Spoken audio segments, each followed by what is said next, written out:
If you know the love of Christ as revealed by the cross, that love will constrain you. The reason we live above sin is not because we are afraid of hell. The reason we live above sin is because the love of Christ constrains us. I keep giving this example. I'm not cheating on my wife because I'm afraid of her. And she is not cheating on me because she's afraid of me. The fidelity that exists between us is born out of our love and respect for God and for each other. I travel a lot. I can go around the world in 2 weeks. If I want to do anything, there are things I can do she will never know in a lifetime. And this is what many people who don't love God or love their wives do. Because she's not putting a satellite watching you. And there are places we go to, we run away because sin will pursue you. You are in a place where the fathers have broken the ground. So you are enjoying, we are all enjoying. There are nations in Africa here, if you go to, women believe that if they sleep with men of God, they have favor. And it's not their fault. Those nations did not have teachers and apostles as their fathers. So they were not grounded in doctrine. They only had intercessors and prophets. So they manifested gifts and did power. But they didn't know the word of God. So error was institutionalized in their way of life. You go to such nations too. Why do you think when we are traveling, we insist that one man will travel with us? It's also for insurance. You will come to some places. A senior friend shared with me. Somebody invited him to South Africa. And when he landed at the airport, they sent 2 Rolls Royce to pick him up. And he said there were only 2 men. And those 2 men were the drivers. All the other people that came as entourage, about 8 of them were all women. And they were tall like goddesses. He said if you look at their skin, there's no blemish. And they wore some,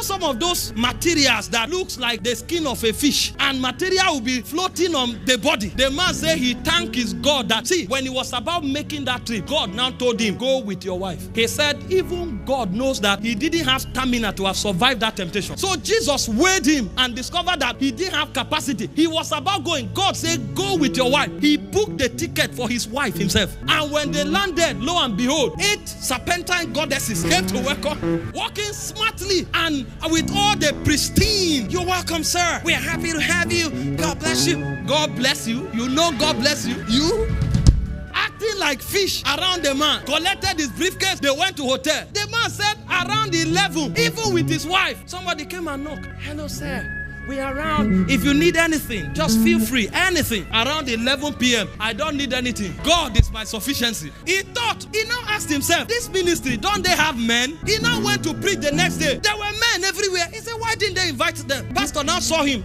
You came with your wife? Pastor was shocked. He said, yes, I came. How did you now do with our host? How did you enjoy your stay? He said, I enjoyed myself very, very well. After the first session, he took off. Oh my God. You don't know.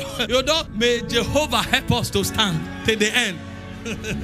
Till the end. But Jesus showed us that it's possible to live above sin.